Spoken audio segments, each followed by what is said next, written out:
It's solar eclipse day and I'm recording a video. Is that what it's called? Solar eclipse? I don't even know if that's what it's called. Some sort of eclipse. It's a big deal to a lot of people. It's rainy and cloudy here, so even if it was a big deal to me, I would be not able to see it. So I just pretend I don't care. Well, hi, it's Michelle here at the Knitwood in the Sticks. Got it right this time. I'm in my twirly chair, so don't mind me if I just do this a whole bunch, because if you're in a chair that does this, is that called swiveling? You're going to swivel. It's just going to happen. And if I was in my rocker, I'd be going back and forth. So anyway, I haven't done this in a long time, and there's a few reasons why. I kind of feel like, why do I do this?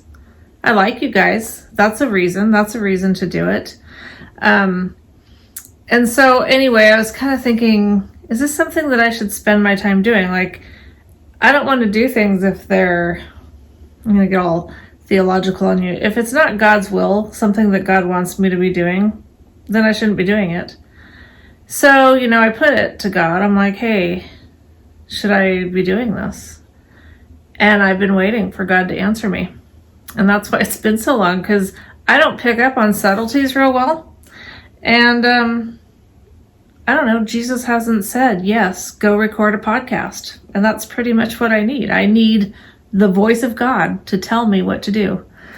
And I thought I turned off all my notifications and I missed some. But anyway, so yeah, I've just been kind of like, I don't know. Do I bring anything to the table here?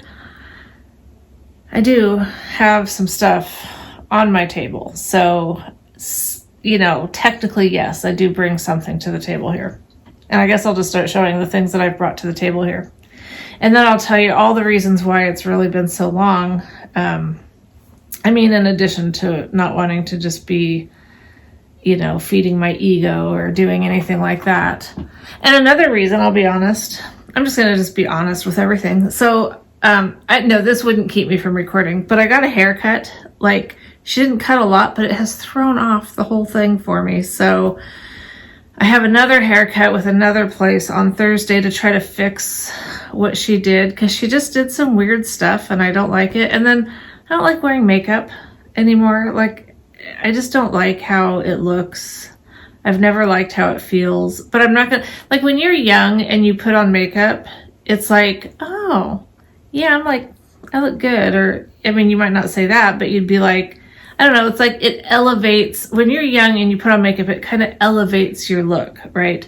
But as you get older, at least me, and I know there's others out there that can relate to this, I don't think it's just me, but when you get older, it's more like you put on makeup to elevate yourself to the point where you don't look like you're really sick, is kind of how it works. So anyway, I know you guys would say you don't need to put on makeup, but I just feel like I look ill without it. But then when I see myself with makeup on, and granted I don't have my glasses on and I'm not like sitting here looking at myself, but I do see that I'm there. And when I see it, I feel like a clown. I feel like you look like a clown with all that paint on your face. So I don't know. It's just, it's just, anyway. Oh, it's even worse now I can see.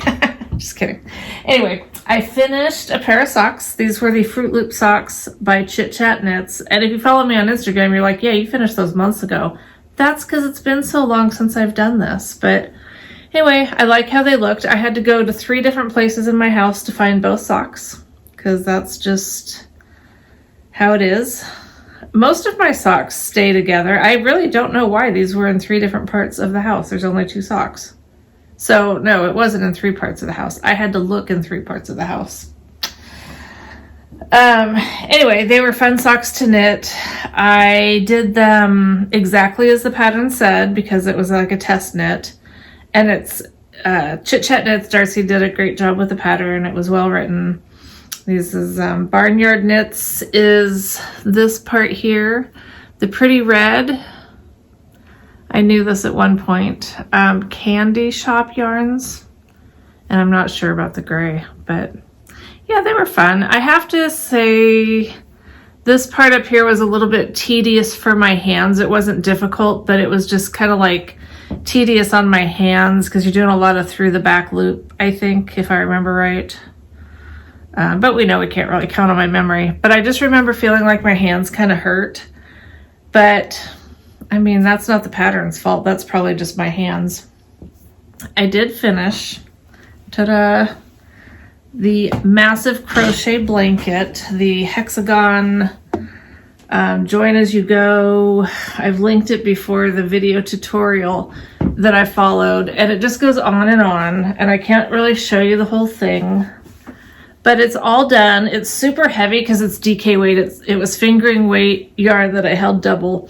And then I tried a couple of different borders on it. I did a few different things, and I just didn't like how anything was looking. So I just did simple double crochet all the way around. I think that's what that's called, double crochet. But I think that there was just so much going on with all the different colors that it just needed a simple border. I tried like something doing little, kind of like little pom-pom looking things, and I realized that just wasn't a look that I liked. So I ripped that out, and then I did another one. I don't remember what it was, because again, it's been a while. But I just opted for just a very simple border. And I love the blanket. It looks nice on the back of my chair. And then in the evenings, a lot of times I'll put it on my lap. It gets pretty warm, which is good. I mean, I should just have it on me right now, and I do, because I'm so cold. I've got my heater on. I never use my furnace like this. I would not normally turn my heat up past 68. That's like really warm to me, but I have it up to 70 degrees. I've got my heater up to, like, if it was warm out and my house was 70, I'd be like, oh, it's so hot. Not really. I mean, now that I don't have central air, I'd be thrilled if my house got down to 70 when it's hot out. But anyway, I think what I'm saying is I'm never really happy with the temperature. If it's hot out, I want it to be cool, and if it's cold, I want it to be hot. So I do think that we've kind of acclimated ourselves to warmer weather after we put that wood burning stove in here, because when we first put it in, I've probably told you this before, but when we first put it in, I would be in shorts and a tank top because we'd have a fire going. I'd open the door to get fresh air, and now if it's like at all cool, I'm freezing without a fire. So that's pretty pathetic. Anyway, so I finished those socks and this blanket. So now I've graduated on to my next pair of socks and my next blanket, because that's pretty much what I do. I did one sock, and this is a DK weight yarn by Freckled Whimsy. And I don't know, I think that might be it sitting right there. Let me just look. It is. Okay, hallelujah. Okay, this is...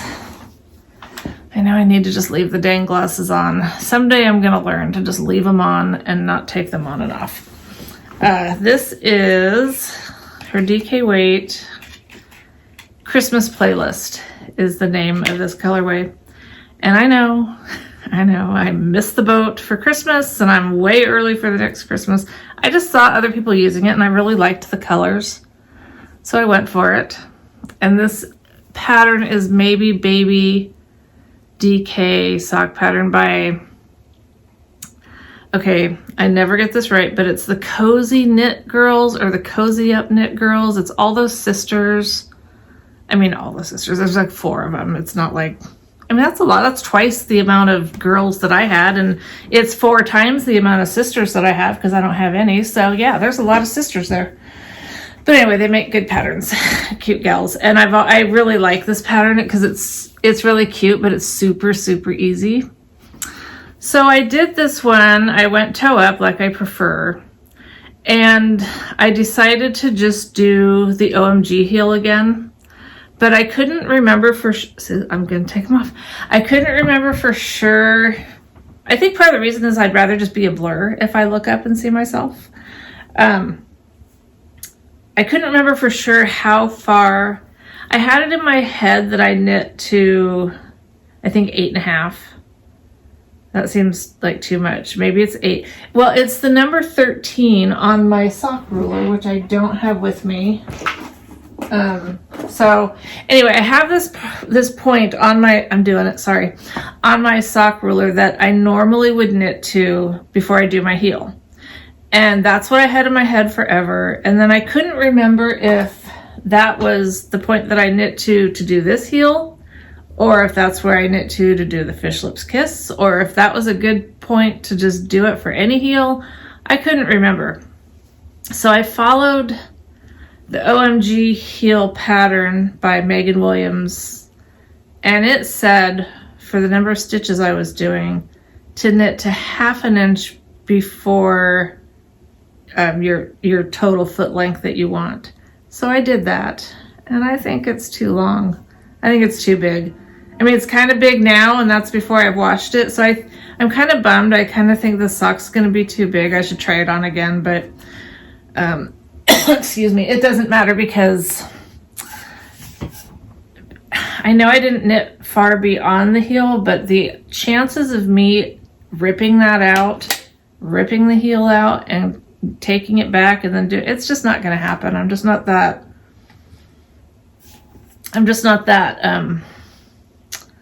committed, or the fact that the sock might be a little big is just not that big a deal to me, because they're not for, if I knit a pair of socks with DK, they're just for around the house. So it's not like it's going to be weird getting my foot in a shoe with it. It's just whatever. It's just going to be kind of big. So then the question is, do I knit this one to actually fit my foot so that I have one sock that fits correctly? Or do I knit this one the same too big a length as that one in case I decide, like if I find someone with a bigger foot than me? And I'm not saying I have like the biggest foot ever, but I have a pretty big foot. It's like a 9. So if I were to know someone that had a bigger foot than me, you know, I could give them these socks, and I wouldn't want to give them 2 different size socks. You know, I mean, sometimes they're off a little tiny bit, but I wouldn't intentionally do like a 1/2 inch or an inch difference. I can't really tell you how much a difference it is. It's just a little too big. But anyway, so I have a little time to figure that out, decide odds are good I'm going to do it the same as this, because I think it would bother me more to have socks that are 2 different sizes than it is to just have socks that are too big. So that's probably where that's gonna land, in case anyone was really curious about me and my sock sizes. And I started the baby blanket. So I'm knitting a baby blanket for my great niece. My niece is having a baby. I've misled people a couple different times, and I don't like to do that. But I've posted a couple times about, you know, doing a baby blanket because there's going to be a new baby in the family. I even put the hashtag great niece, and people were like, oh, you're going to have a grandbaby. I'm like, no, read the hashtag. Not because I think people are doing anything wrong. I just feel like I'm misleading people. I'm lying to you. I'm not. It's my great niece. It's my niece is having a baby, and I'm very excited. I'm excited for her. I've said this before, but I'm so excited for my brother and sister-in-law because they're going to be grandparents. So that's pretty exciting. I mean, it's like super exciting to be a mom for sure. I mean, obviously, like that's the best thing, but look, the glasses are going back on. All right, so I got some advice from people. Thank you to everyone who gave me advice to my question about what baby yarn to use. And I went with Appalachian Baby Design yarn. And I loved this pattern that they had. It's called Pick a Knit Blankets.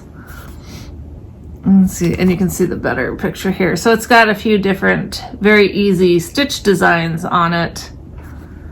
And I really liked, it's totally not, I want to do like a pink baby blanket with maybe little bits of blue or, you know, whatever, white. I wanted to do like your traditional, but I really liked, just like once I got looking at it, I really liked these kind of woodland color, natural colors. And then my sister-in-law told me that my niece is actually using these colors in the nursery. So which is just amazing. I don't know if that's actually going to happen or if that's just a plan, or maybe she just told me that to make me feel better. I don't know. But it's this organic cotton sport weight. It's a little bit splitty when I knit with it. Just not as bad as linen, but it's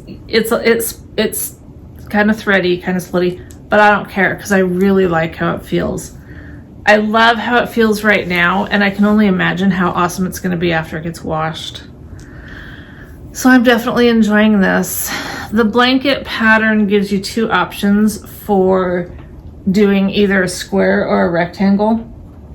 And when I first was going to do it, I was like, well, what comes to mind to me just totally right off the bat is a rectangle, because that goes in a crib. That's like, it wouldn't even occur to me to do a square blanket. That's so not a thing to me. A square baby blanket, a square blanket at all. I don't know. It's like rectangle. But I promptly cast on the amount for the square blanket and got it started. And then I was like, oh crap. So, off again. So then I sent my sister-in-law a message. I'm like, do you think square or rectangle? Because I never used to be like this. It's like, I just want people to tell me what to do. Not really, because if people were like to tell me what to do, then I'd be like, I would totally rebel against that. I don't want to be told what to do. But sometimes I just want people to tell me what to do. I just want to know square or rectangle, tell me what to make for dinner. I get dinner fatigue. I just, should I record? Should I not record? Just tell me what to do. So anyway, she's like, oh, square, because that's what babies carry around. I'm like, okay, number one, I don't want any baby carrying around this baby blanket. This is supposed to be like a cherished heirloom. But then I got to thinking, how awesome that would be if this baby actually took to this blanket and carried it around someday. That would be such a blessing, to me. That's what it's all about, right? So anyway, I didn't rip it out. I didn't go rectangle. I just stuck with square, and we'll see how it goes. And that's assuming I do it right and I end up with a square. Maybe I'm giving myself way too much credit. That might not even happen. I don't know what kind of shape I'm going to end up with, but that's what I'm doing for the baby blanket. And I really do like how this yarn feels. It wasn't cheap. It wasn't inexpensive. It wasn't the most expensive that I've ever bought for a baby blanket. I spent a lot more on my grandchildren's, when I say my grandchildren, I mean my stepson's kids, which I absolutely consider my grandchildren, but just so we're clear, neither of my girls have had babies that you didn't know about. So, and I don't know that those blankets are even still around. So, it's all whatever, who knows. But that's the knitting and crochet. Actually, I'm not crocheting anything right now. Just knitting those two items. And I've only been knitting in the evening with my husband because, I've totally gotten re-obsessed with, I just, went right back down that rabbit hole of card making, which is fun. I really like it. But you know what I've noticed is kind of sad is that we don't have people's addresses anymore because we do everything virtually. We text, we email, that's about it. So I have a few people's addresses, but if you post something on Instagram like your dog died, and I'm not being insensitive here, I want your address. Or if you have something happen, I want your I want to be able to send you a card. I hate not being able to contact people like with real mail. But then you feel a little bit weird, like you're kind of creepy sending people messages, can I have your address? And I've done it. I've done it a few times. If you're watching me, I may have contacted you saying, can I have your address? That's why, just so you know, I miss being able to send people cards now that I'm making cards again. When I stopped making cards a long time ago till now, I didn't miss not having people's addresses because I got away from sending any mail, But I've rebought all this stuff. I have got to send some cards to somehow justify doing this, so really be helping me out here. Anyway, and then I don't post any cards that I make on Instagram because then I feel weird. Like, it's kind of weird to post a card and then send it to someone. But I might just start showing cards that I make because, I'm like a child. I want to show off my artwork. I will show you. So I made this one. Oh, there we go. I made this one for my husband's mother, my mother-in-law, for Mother's Day. A little early, but and it was using some fun papers because the fun papers are fun. I got a little carried away. I think I needed to choose between these two, the top and the bottom, because it's a little bit much, but they were both so cute. Heather, recognize those papers? Heather and I exchanged some fun pattern papers, and these were from her. But anyway, it opens up, and isn't that cute? I love this style of fold, and I just got this stamp set and die set from Stampin' Up! With the little wheelbarrow and flowers, and it went so good with both of these papers, but I think it's a little busy, but it's fine. I'm not gonna undo it, but it's a little much. But and then this, I already sent another one of these cards to someone, a variation of it, a very slight variation, like a different stamp. But anyway, isn't that cute with the little rip? Now this card was a tutorial from someone. Her name, her Instagram name, and I think her YouTube channel is Sunny Day Stamping. Yes, her name is Julie. And I really like following her. She does a lot of cute cards like that are just, there are so many resources out there. Like when I used to stamp and stuff, there weren't all of these. Well, there was no internet. I mean, there was internet, but I mean, just the beginnings of, I don't know. The internet's probably been around longer than I've been using it. But no, I mean, because I remember, obviously. Just don't remember exactly when it was. But when I first started stamping and stuff, there weren't a lot of online, like, we used to get these sheets that had different card layouts. We went, and the Stampin' Up! Catalog was golden because of all the samples that it had in it. Now there's Pinterest, you know. Now there's YouTube and there's Instagram and there's all these things for people to show us all these fun things to do. So it's really, really great. This card I absolutely love, and I didn't, I guess I did, I copied the general layout from Pinterest, but I finally used my window die and put some of that window, the acetate sheet in it. And isn't that the cutest? I just love, I'm going to do so much with this window die because I just think it's so cute. And I got my Pooh stamp, my hand stamped by, isn't that so cute? But anyway, I'm in love with this. I have coming today a lighthouse set that will look great out the window like that. I don't know who's getting this card yet. I haven't decided. So, and I made this train card.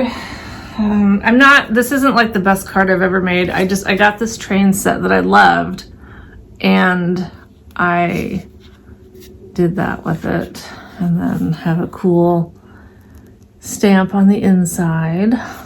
And this stamp set, it's Tim Holtz, and it's so big. His stamp sets, I need to stop buying them because, let's see if I can find it. Yeah. These two are by him. It would be great if I could like really read measurements and then figure out what they're saying, but look at this train. It's so big. It's like, because the cards that I tend to make are the 5.5 by 4.25, that train is huge. It's like, it just needs to be smaller. And he also did this stamp set that I really liked. But again, like the stuff, they're just such big stamps, but it's fine. I can still work with it, but anyhow, so, I might have some, I could have some pictures I could show you. Or I could maybe I'll just insert them so you don't have to sit here and watch me on my iPad, because that's really not that interesting. I mean, that just really takes it right down to, what was that, 15, 20 minutes? That's all I got to show. I do have some notes, though, about some books, because I just read a really good book that I thought was really interesting, totally outside of this genre that I usually read. So what I really like to usually read for, like I read my Bible and a commentary most every day, but like for like reading other kind of books, I have really enjoyed reading like historical fiction of Bible stories. They've been like a couple authors that I've read, two that I really liked, and he's only written two, by John Noble, The Days of Joseph and The Days of Elijah. And then these other ones by Lynn Austin.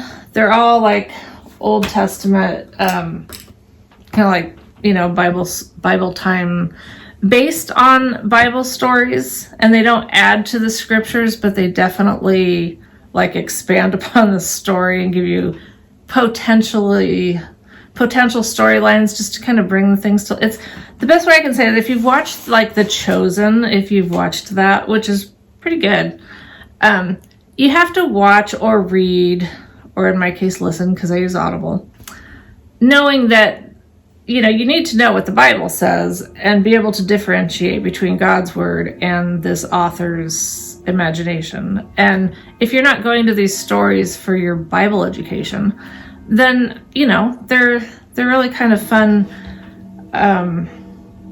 Like, I don't know, there's just so much enrichment that you can get from these stories. It just brings them to life. They're really fun. Because I have a hard time picturing in my head what things were like 500 years before Jesus was born. It's just not, I benefit from other people's imagination. But anyway, so those are good. Those are great books. They're fun.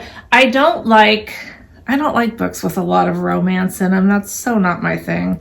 And I think a lot of those type of books that are, I don't know, I haven't read them, but when I read about them, it's like, they all sound like they're a bunch of love stories. And I have like zero interest in love stories, like that kind of thing. So minimal, that kind of stuff. And like I don't think there's any of it in the two by John Noble.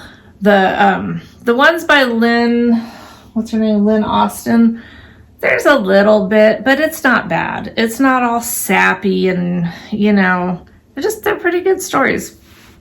So totally different from those is this book called Sashenka by Simon Sebag. I can't say it. I can't see it. I can't see it. I can't say it. And I'm just going to put my glasses on for the heck of it and show you. I don't know how you say his name. Montefiore. Anyway, it's the first book in the Moscow trilogy. It's historical fiction, kind of starting in the early 1900s about Russia. And it's so interesting because I love history, but I've not done any research at all, any studying of Russian history. And it's like so fascinating. So if you're looking for a good book and that sounds interesting to you, look it up. I'll link it in the show notes so you can just read what it says about it. But it was really good. There's some parts in it that are, I'm going to loan this to my daughter. It's my brother's copy because mine's just I just listened to it on Audible. But there's some parts in it that are a little bit, like, I'm probably a prude when it comes to sex scenes in books. I don't really want to hear about it. We don't watch things with much of that in it. If we do, we'd typically fast forward through it. So I'm kind of a prude when it comes to that. But it has some of it in there, and so I'm like, I feel a little weird sending it on to my daughter. But it's, by today's standard, it's like, it's nothing trashy. I mean, it's a little bit trashy in my opinion, but it's fine. It's whatever. It by no means is a big part of the story, really. So the second book in that, they're not it's not like you have to read one to read the next one. The next one is like something Red Moon something, and I'm reading it now, listening to. And it takes one character from this, and it kind of follows him through the Gulag and into World War II, where he's forced to fight. And I love World War II stuff. and it's been okay. It hasn't, I think my brother said that the last one in the series is more interesting. I don't know. Like the second one just so far hasn't been, I'll get back to you. I'll get back to you on it. I mean, I like it. It's fine, but it wouldn't be one that I'd be like, wow, you guys, I can really say you should maybe read this, It's okay. It's fine. But that's it. That's it for like show and tell. Now I'm just going to tell. So I had, what order did things even happen? I had a biopsy. I went into the dermatologist for that. Do you guys remember that spider bite I told you about that like got huge, and then they drained it and it had a staph infection. They put me on antibiotics, and then like a couple months later it got reinfected.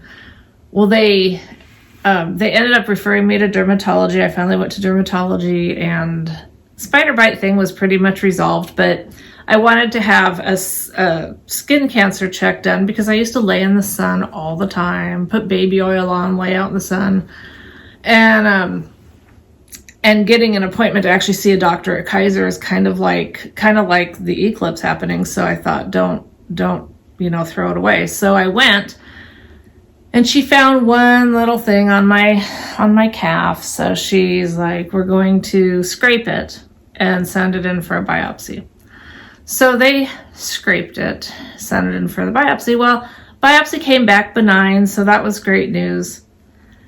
This thing, they didn't scrape anything. They dug a crater out of my leg is what they did. And then they didn't what they told me was put Vaseline on it, keep it covered, and it takes a long time to heal.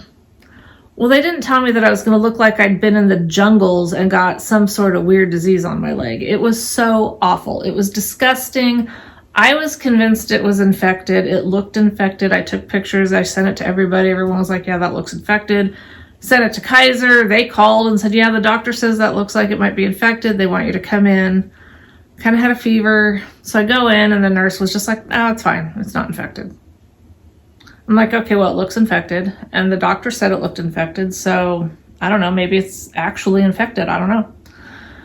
And she was just very dismissive and, kind of like did a little thing with it. And I was not even convinced that she took a skin culture, whatever, to have tested. I know that sounds very conspiratorial, but it just didn't seem like she really did anything.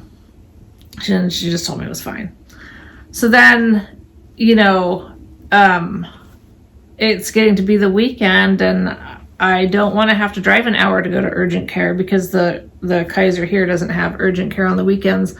So I got kind of cranky with them, and I'm just like, give me antibiotics. I don't care if the nurse said that it's not infected. It looks infected. I feel like it's infected. I have a fever.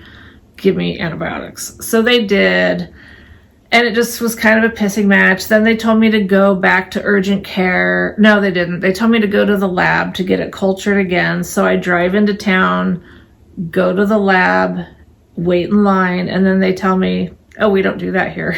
I'm like, oh my gosh, you guys are pissing me off. So I just gave up on the whole thing, and I got it done mid-February, and it's finally like not all gooey and gross. It's just so, bleh. I'm thankful I didn't have skin cancer, so don't want to sound like I'm not thankful for that, but this thing has been,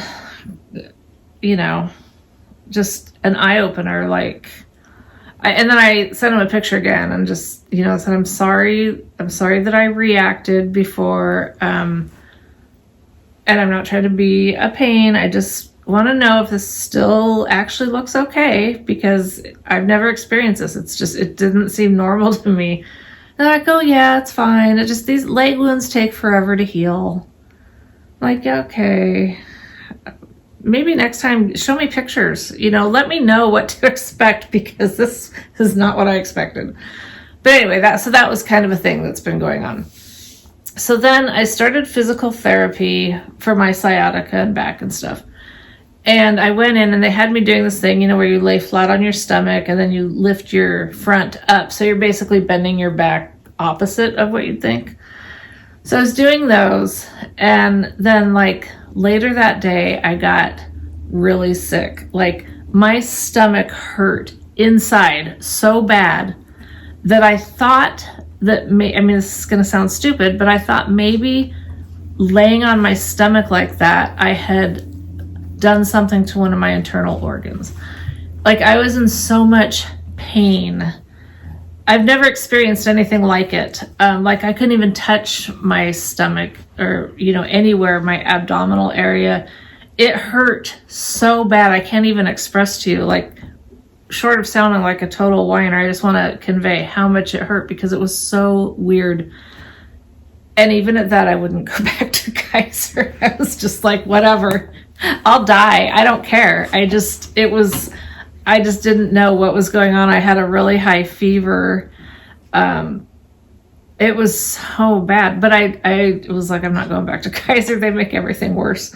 So, and if you work at Kaiser, I'm sorry. I know there's great people amongst you. It's just, it might just be the area that I live. I've just not had good experience in a few things. But anyway, from posting on Instagram, my go-to source, I figured if I put this out there, someone might tell me what this might be. Figured out it was norovirus. And it had me down for like a week, and I'm never sick that long. So, I can get a cold and have a cough, or I've had sinus infections where there's been residual, things, but the actual like pain and fever and not being able to eat and everything, it was really bad. So, not so bad that I was dehydrated. I was able to keep liquid down and stuff. So, ultimately I was fine, obviously, but it was quite a deal. So then, like, I finally start, as you kind of start coming up from something like that, you start with broth, like from a can of chicken soup. And then, then after that, you're able to get down some of the noodles. And then you're like, okay. Then you get to the point where you're like, I kind of want some food now. So I have a recipe for a really good chicken noodle soup that I really like. So, I barely had any energy, but I'm like, I'm going to make this chicken noodle soup because I want some, So I chop all the carrots and the celery and the onion, and it also uses potato that you kind of mash up and put in there. So I peel the potatoes, chop them up, boil them, to mash them, did everything, got everything all sauteed in my Dutch oven. And I get to the point, fortunately with this recipe, you add the noodles like last thing because I hate soggy noodles. So noodles weren't in it yet, but I go back and I grab, because we can our own meats and stuff. So I go back to grab 2 jars of chicken because I was making a double recipe because I wanted some in the freezer so that if this happened again, I would have some. So I open this chicken and it's like, this chicken looks weird. Like, I don't know. And I glove up because I don't like touching anything. So I have my gloves on and I'm breaking it up. And I'm like, this is just kind of breaking up weird. And it kind of smells weird. And it looks different. And like the broth is really kind of oily. Not like chicken broth. But the jar in my own writing said chicken right across the top. So I'm like, okay, so I'm just breaking it up, putting it in there, because I'm thinking I'm sick. And so my smell is off. Apparently I thought my vision was off. And I thought maybe everything about me was off. And so I disregarded every sense that was telling me that there was something wrong with this chicken. Get it in there, cooking it. Then I take a spoon and I get a little out to taste it to see how it's doing. I'm thinking, this tastes wrong, like this just isn't right. So then Michael comes up and I'm like, will you taste this? And I like at least several times a week, almost every day, I'm like, taste this, smell this, whatever. It tastes weird, it smells weird. That's just something I constantly say. So he doesn't really take me that serious when I say that, but this time he tastes it, he goes, yeah, that's fish. So I had pulled out tuna because we can tuna, and I had used 2 jars of tuna in this double batch of chicken noodle soup. And let me tell you something, tuna noodle soup is not a thing. It's not a thing at all. Oh my gosh, I was so like defeated. I just was like, okay, I'm gonna go lay down for a while. So I went and laid down for a while, and then I got up and I strained all this liquid from my tuna noodle soup to where I just had like tuna, carrots, onion, celery, potatoes, and thought this would make a fine base for a tuna noodle casserole. Like, not my favorite thing. Like, I don't mind tuna sandwiches if I'm in the mood. I don't love tuna noodle casserole, but I'll eat it because my husband likes it, and sometimes it's just easy, you know. So, and I couldn't throw it. I wasn't going to eat it, but I didn't want to throw all that out. That just seemed very wasteful. So I packaged it. I put it into 3 different bowls to make this, and I gave one to Rebecca. She told her she can throw it out if she wants, but she likes tuna noodle casserole. But I thought, you know, you could turn that into a tuna noodle casserole. I haven't done it yet, so I can't really report back to you whether that's a good thing or not. But anyway, I strained it all out, got all the liquid out, did that, and then started over and I made chicken noodle soup, actually using chicken.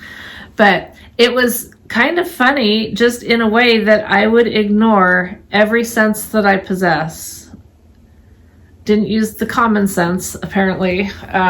But like everything told me, smell, texture, the oil in it versus broth, everything told me this is not chicken, but it said chicken on it. And I wrote it. So anyway, that was that. And then like a couple days later, right kind of around that same time, I had made Michael a coffee. I do French press. And then I have an electric milk frother that heats and froths the milk. So we do that. So that really locks in the heat there. I did it in his Yeti coffee cup, and I put the lid on it. I don't know if he was going to what, it was just for him to have outside or whatever. Well, some of the milk foam came up through the lid. So like I took a sip, trying to be nice, like to get it so that he wasn't getting a messy cup of coffee. As soon as it all touched my mouth, I just opened my mouth and let it go all over the floor, burned my lips, blisters and everything. It was like, how do you ever, you should have, I never thought I'd be one of those people that needed the warning, hey, coffee's hot. But I didn't know that it would be so hot in that Yeti cup. Like, I don't think those should even come with lids. It was insane. So then I was like, okay, I can't. Everything was weird for several days after that because I had, my tongue was fine, but my lips, it just got all on my lip. It was just crazy. So I'm trying to think what other stupid things I've done since we've talked last. I know as soon as I stop recording, I'll think of more because it just seems like it just happens. So anyway, that's what I've been up to. A little bit of knitting, making some cards. I don't know. I feel like I should show you more instead of just talk, but like I said, maybe I'll put some pictures in of some cards that I've made. But my birds I'm still enjoying my bird camera out there. That's been a lot of fun. I like that. I'm kind of jealous of those of you that live in places that get very colorful birds. Some of you post these like beautiful red birds and the cardinals and stuff, and our birds are like brown, black, some blue. And I love black. Brown's okay. But they have some red and some yellow on them, but it's not like some of you that get those really amazingly beautiful birds. But I still love watching all of them, so it's all good. So other than that, that's all I have. See, I really didn't have that much to show or say, so I think that's part of the reason I was like, what would I even record about? But hope everything's going good with you guys, and yeah, if you want to send me your address for a card, you know, make me feel better about all these cards that I can't really say I've even made a lot of cards. I have a lot of stuff to make cards. So that's what I think I'm going to do now. I think I'm going to go make a coffee. Oh, I guess I should probably upload this if I'm going to do that. But anyway, then I'll probably make some cards because because my husband's gone, so I feel like I can play in my craft room. So anyway, I hope you guys have a great day, and talk to you later. Bye.